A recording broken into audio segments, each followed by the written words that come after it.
commandement et par lui me fit mourir. La loi donc est sainte et le commandement est saint, juste et bon. Ce qui est bon a-t-il donc été pour moi une cause de mort? Loin de là.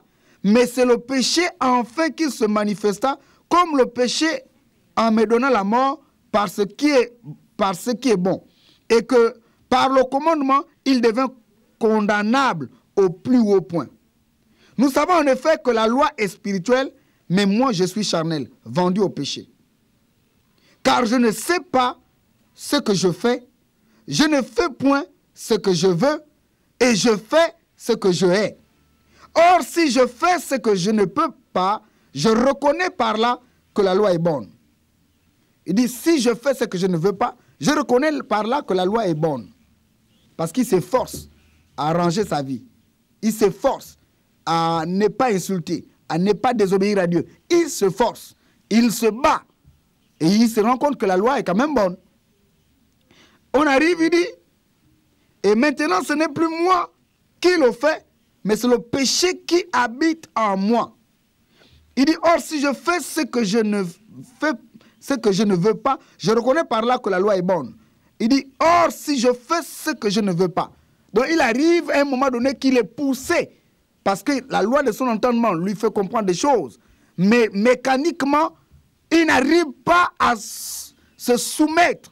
Il n'arrive pas, même quand bien il s'efforce, mais il n'arrive pas à plaire à Dieu. Il n'arrive pas à être satisfait. Et il sent que c'est une lutte. Et maintenant, ce n'est plus moi qui le fais, c'est le péché qui habite en moi. Ce qui est bon, je le sais, n'habite pas en moi, c'est-à-dire dans ma chair. J'ai la volonté, mais non le pouvoir de faire le bien. Car je ne fais pas le bien que je veux, et je fais le mal que je ne veux pas. Et si je fais ce que je ne veux pas, ce n'est plus moi qui le fais, c'est le péché qui habite en moi. Je trouve donc en moi cette loi. Quand je veux faire le bien, le mal est attaché à moi. Dieu savait qu'un homme en réalité naturel, sorti d'Éden, séparé de Dieu, n'a pas la capacité de faire du bien à l'autre. Et quand il le fait, il réclame. Parce qu'il le fait de manière mécanique, il le fait de manière charnelle. Il ne le fait pas de cœur. Parce que son cœur est séparé de Dieu. Étant donné que son cœur est séparé de Dieu, donc il ne connaît pas en réalité l'amour de Dieu. Ce n'est pas dans son cœur. Voilà pourquoi vous allez voir que la loi aussi a institué la circoncision. C'est-à-dire que la circoncision, c'était l'affaire de ôter le prépuce.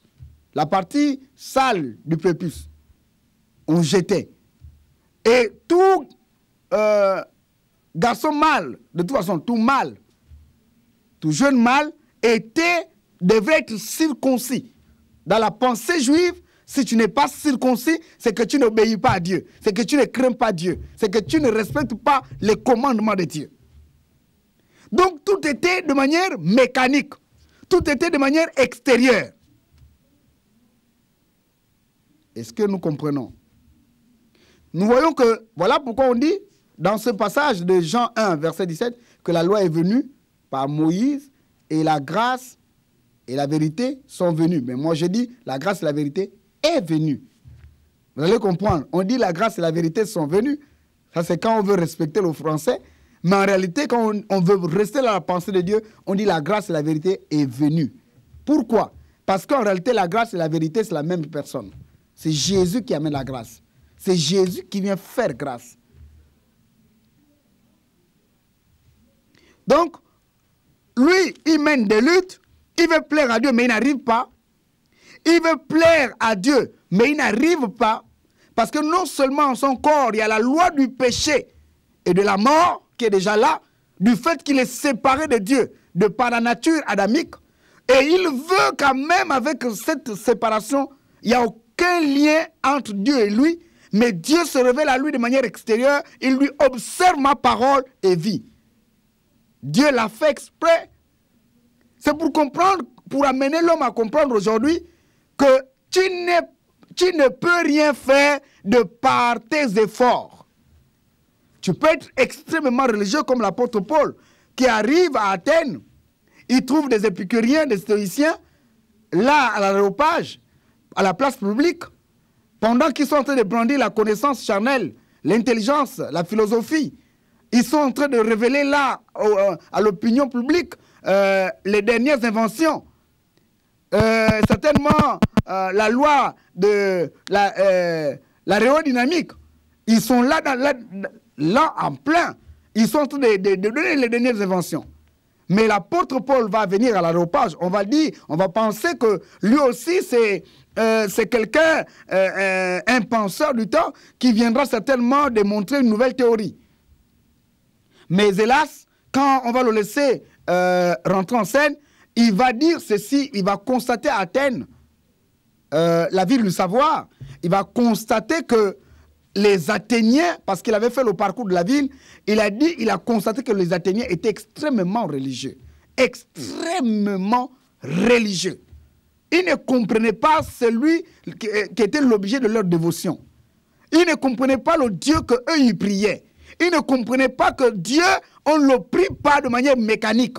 Dieu ne se représente pas sous la forme d'argent, sous la forme d'or, sous la forme d'une statuette que l'homme lui-même a créée. Dieu n'est pas semblable à de l'or, à de l'argent ou à une matière ou à un bois. C'est-à-dire qu'une statuette sculptée par l'homme. Non, Dieu n'est pas semblable à cela. Et l'homme, comme cela, ne peut pas être sauvé. Voilà pourquoi, quand on parle de la grâce maintenant qui est venue par Jésus, parce que notre pensée ce soir, c'est de comprendre la grâce. Je disais qu'on ne peut pas comprendre la grâce si on ne connaît pas que nous étions condamnés. Éphésiens 2 va nous révéler quelque chose ensemble. Éphésiens chapitre 2, c'est un passage que j'aime bien aussi. À partir du verset 1er, la Bible va nous dire que vous étiez morts par vos offenses et par vos péchés. C'est-à-dire que tout homme sous la terre était déjà déclaré aux yeux de Dieu mort. Je vais les détruire. Je veux détruire ce peuple. Je veux les détruire.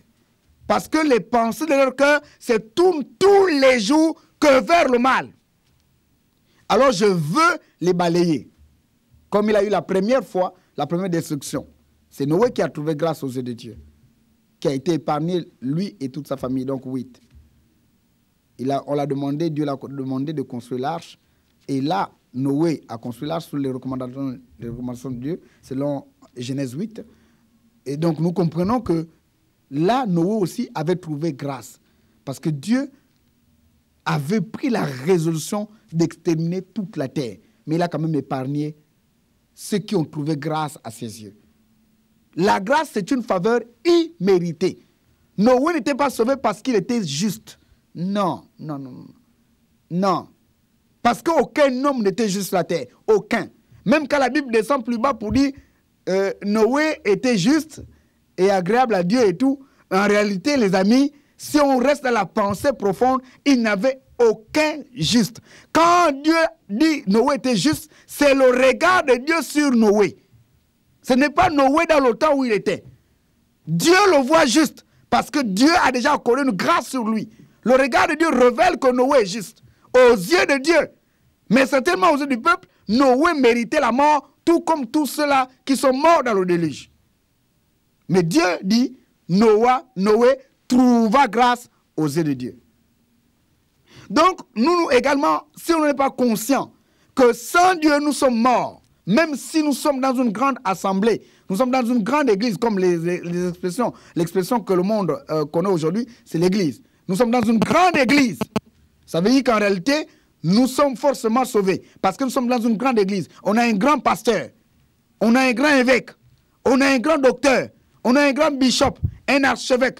Notre homme de Dieu, c'est un archevêque. C'est mon pasteur. C'est mon prêtre. C'est mon évêque. Ne parle pas mal de lui. Je suis d'accord pour les luttes que tu mènes. Mais est-ce que ça te garantit le salut? Le salut ne vient pas par une forme mécanique. La grâce, c'est tout autre chose. Si tu n'es pas conscient de ton état de pécheur, si tu n'es pas conscient de ton état de coupable vis-à-vis de Dieu, c'est-à-dire que tu es coupable, tu ressens, tu réalises que tu es un homme coupable. Quand tu regardes ta vie, tu fais le bilan de ta vie tes pensées ne sont pas justes devant Dieu, ta façon de faire, ta façon de regarder les gens, ta façon de juger le monde, ta façon de gérer les choses de ta famille, ta façon de gérer tes enfants, tu n'es pas parfait, tu n'es pas juste. Là, tu te regardes comme cela. Tu sais que tu es pécheur. Tu sais que tu ne peux rien toi-même. C'est comme cela que d'abord on doit se regarder.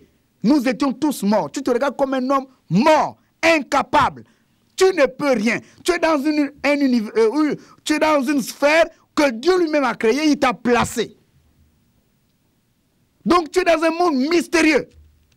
Chaque jour suffit sa peine. Tu vois les gens se lever, se coucher. Tu vois les gens mourir, d'autres naître. Mais c'est un scandale, c'est compliqué. Tu as envie de cerner ces choses, mais tu ne comprends pas. À un moment donné, tu es livré à toi-même. Mais quand Dieu te parle, tu te rends compte que tu es réellement coupable. C'est en ce moment que la grâce vient. C'est quand tu reconnais, la grâce a la puissance dans ta vie, c'est quand tu commences à reconnaître ton état de faiblesse, ton état d'imperfection, ton état d'un homme impur, indigne, incohérent, un homme incapable. Si tu vois cela, ma soeur, mon frère, si tu commences à comprendre, ne t'enorgueillis en rien. L'homme n'est rien, bien-aimé. Je vous dis la vérité, l'homme n'est rien. L'homme que je suis, que vous voyez là, c'est rien du tout. L'homme n'est rien. L'homme n'est qu'un souffle devant Dieu. L'homme n'est rien. La Bible dit dans Ecclésiaste que le sort de l'homme est semblable à celui de l'animal. C'est terrible. L'homme meurt, l'animal meurt aussi. L'homme pourrit, l'animal pourrit aussi. Donc le sort de l'homme n'est rien. Voilà pourquoi je vais te dire ce soir qu'en réalité, tu peux beau avoir de l'argent, tu peux beau être riche, tu peux beau avoir les biens, mais tu n'es rien sans Dieu. Tu n'es rien et tu ne peux rien faire. Donc le message de la grâce que tu vas comprendre, la grâce ne t'amène pas, parce que souvent l'expression du monde, le jargon aujourd'hui dans l'église, même dans l'église du Seigneur, c'est que quand on parle de grâce, c'est que c'est le temps de la grâce, on ne peut plus rien faire. C'est le temps de la grâce, Dieu m'a fait grâce. Donc Dieu ne regarde pas mes cheveux, Dieu ne regarde pas mon pantalon, Dieu ne regarde pas ma jupe, Dieu ne regarde pas ma manière de marcher, ma manière de faire, parce que Dieu m'a fait grâce. Donc je peux vivre comme je veux, je peux marcher comme je veux, parce que Dieu m'a fait grâce. Nous allons comprendre ce que la Bible parle de la grâce. La Bible parle de la grâce de manière profonde. La grâce est une délivrance, est une restauration, mais la grâce nous amène à prendre conscience. Je vous ai parlé de ça au début. J'ai dit la grâce nous amène à prendre conscience de l'état ancien.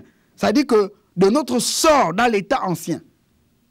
Si tu étais coupable et que tu étais en prison pour 6 ans et qu'il y a grâce présidentielle, tu connais que tu n'as plus envie de repartir. Parce que si tu repars, tu peux faire 10 ans ou 12 ans. Parce que repartir, c'est comme en réalité affronter la loi et dire à la loi, je veux voir jusqu'où vous pouvez agir. Et tu es capable de mourir en prison. Mais quand tu sors comme cela, en réalité, on veut t'enseigner. On parle à ton subconscient, on parle à ta conscience, on parle à ton être intérieur, que si on t'a sorti, dès lors que tu es coupable, ce n'est plus que tu repartes. Toi-même, tu le sais, que tu n'as plus envie de repartir. Quand tu commences à réaliser la profondeur de la grâce, du mot grâce. Donc, Éphésiens 2, il dit, dans lesquels vous marchiez autrefois selon le train de ce monde, selon le prince de la puissance de l'air et de l'esprit qui agit maintenant dans les fils de la rébellion. Nous tous aussi, nous étions de leur nombre et nous vivions autrefois selon les convoitises de notre chair, accomplissant les volontés de la chair et de nos pensées. Et nous étions par nature des enfants de colère comme les autres. Mais Dieu, qui est riche en miséricorde, à cause du grand amour dont il nous a aimés, nous qui étions morts par nos offenses, nous a rendus à la vie avec Christ. C'est par grâce que vous êtes sauvés. Voici une expression. Or, on est en train de parler. On dit par grâce que vous êtes sauvés, mais c'est plus où on nous dépouille. On dit même si toi aujourd'hui tu es serviteur de l'Éternel ou servante de l'Éternel, ou bien vraiment en plein dans le ministère, ou bien je ne sais pas, tu fais des exploits, les miracles tu les fais, je ne sais pas quels sont les exploits que toi tu mènes dans la société, peut-être qu'aujourd'hui tu as déjà atteint une certaine dimension. Peut-être que dans la société, je ne veux pas parler là, dans l'église, mais dans la société, peut-être que tu as déjà construit des maisons, tu es marié aujourd'hui, peut-être que tu as des enfants qui ont réussi, peut-être que tu es quelqu'un ou... oui, quelqu'un qui a des responsabilités dans cette société. Mais j'ai envie de te dire, mon frère, ça veut dire qu'en réalité, tout n'est que grâce. Quand je regarde le passage de Jean 10, dans le livre de Jean 10, je me rends compte que le Seigneur dit, j'ai le pouvoir de donner la vie à qui je veux, de reprendre quand je veux. Donc le Seigneur a le pouvoir de donner la vie. Donc même quand tu as le souffle de vie, en réalité c'est une grâce qui vient de Dieu. Le souffle seulement de vie, c'est une grâce qui vient de Dieu. C'est-à-dire que Dieu te fait une grâce. Mais la grâce ne vient pas seulement te réjouir, en réalité, la chair. La grâce ne vient pas réjouir la chair. La grâce vient, par contre, t'interpeller. La grâce vient t'enseigner. La grâce enseigne. La grâce vient instruire. La grâce t'enseigne, t'éduque. Comment marcher désormais? La grâce t'enseigne. La grâce te dit, je te pardonne, tu n'es plus destiné à la mort, moi je te pardonne. Voilà pourquoi vous avez vu, ça veut dire qu'avant, dans la loi, c'était le sang des boucs et des taureaux. Il fallait tuer les boucs et les taureaux, répandre leur sang. On a vu en Israël, en Égypte, dans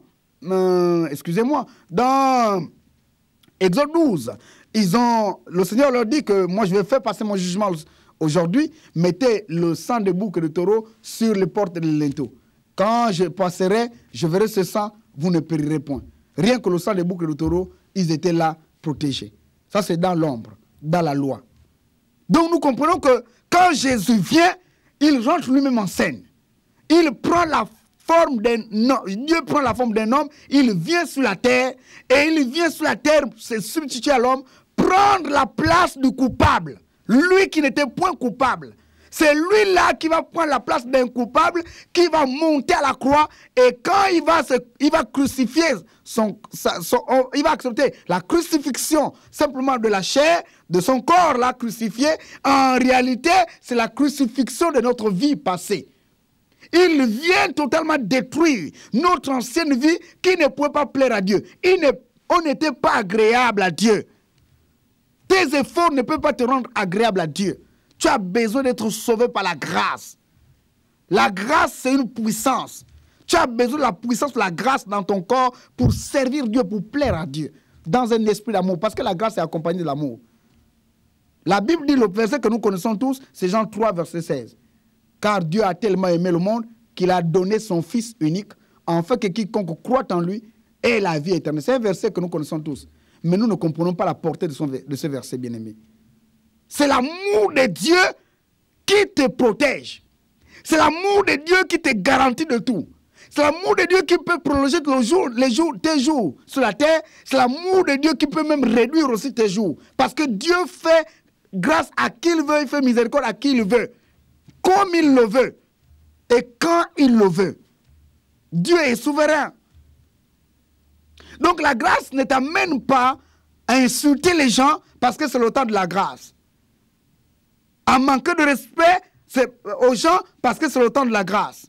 À vivre l'immoralité parce que c'est le temps de la grâce. À vivre la méchanceté parce que c'est le temps de la grâce. À vivre la désobéissance parce que c'est le temps de la grâce. Non, bien-aimé. Non, bien-aimé. Non, bien-aimé. Que nous dit Tite? C'est un bon passage, Tite 2, verset 11. La Bible nous dit que car la grâce de Dieu, source de salut pour tous les hommes.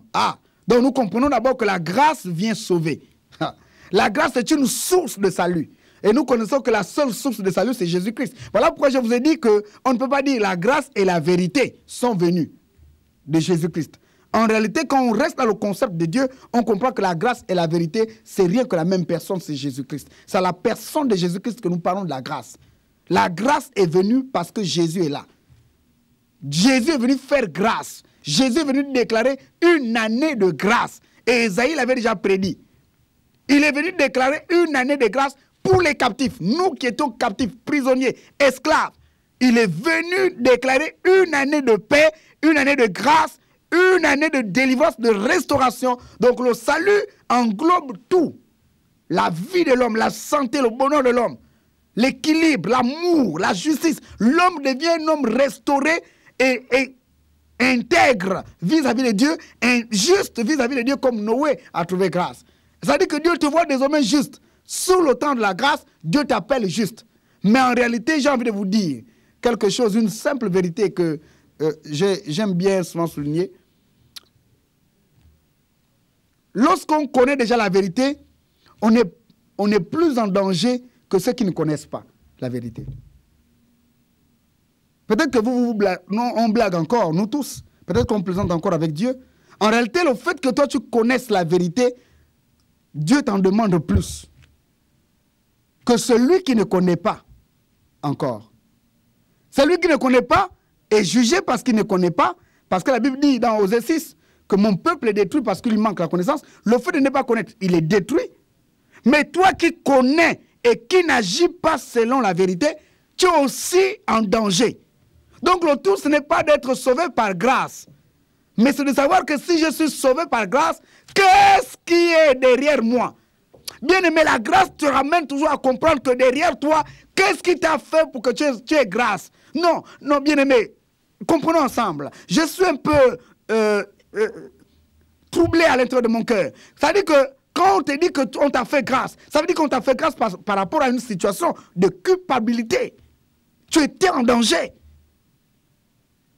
On ne peut pas faire grâce à quelqu'un qui ne sait même pas pourquoi on lui fait grâce. Mais il ne saura jamais garder cette grâce. Il ne saura jamais, il est capable de fouler cette grâce aux pieds. Il est capable de mépriser la portée, la puissance de la grâce. La grâce t'enseigne directement à prendre conscience que Dieu reviendra détruire les hommes, mais il t'a déjà mis à l'abri. Donc fais attention avec ton ancienne vie. Moi, je t'ai délivré, désormais, sois restauré, garde ma pensée, veille sur ma justice, veille sur ma marche. Désormais, je ne te dicte plus la loi de manière extérieure. Cette loi-là est scellée dans ton cœur. Cette loi-là est inscrite sur les tables de ton cœur. Selon Ézéchiel 36. Je mettrai ma loi dans vos cœurs. Il l'a fait. Lorsque tu reçois son esprit, la Bible dit que tu es scellé du Saint-Esprit. Désormais, la loi de Dieu est inscrite dans ton cœur. Donc, tu connais ce que Dieu aime, tu connais ce que Dieu n'aime pas. Connaître Dieu, parce que la vie éternelle, dans Jean 17, verset 3, c'est la vie éternelle, c'est de connaître d'abord Dieu. Or, connaître Dieu, c'est connaître Dieu dans la loi. C'est connaître Dieu juge, connaître Dieu juste, connaître Dieu bon, connaître Dieu feu dévorant. Connaître qu'il est l'éternel des armées. Il est capable de donner la vie, il est capable de détruire qui il veut, quand il veut sur son chemin. Si tu connais Dieu, tu le connais dans cette grandeur. Tu ne le connais pas dans une portion seulement. Non, Dieu est amour. Bien-aimé, Dieu est amour. C'est ça sa nature. Il est amour. Mais son amour est tellement juste. Son amour est incomparable. Son amour est très juste. Rien qu'à cause de son amour, il peut écarter le méchant. Quand tu persévères dans la méchanceté, il est capable de t'écarter. Parce qu'en réalité, c'est son amour. Son amour protège. Son amour met la propriété. L'amour n'est pas envieux, l'amour ne fait pas du mal. Donc, en réalité, quand tu persévères dans le mal, ça veut dire que toi, tu déranges Dieu. Ce n'est pas parce que tu es sous la grâce. Si tu es sous la grâce et que tu vas encore voler, en réalité, tu es pire que celui qui est en prison encore. Parce que toi, tu es même pire. Toi, on t'a fait grâce. Tu es doublement enseigné. Écoutons ce que le titre nous dit. La grâce de Dieu, source de salut pour tous les hommes, a été manifestée.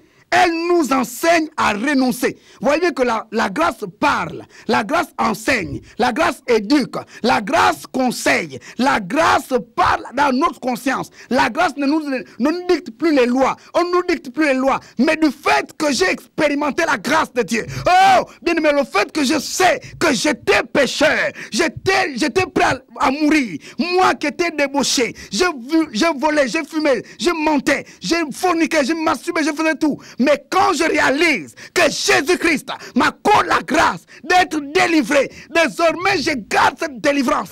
Maintenant je vais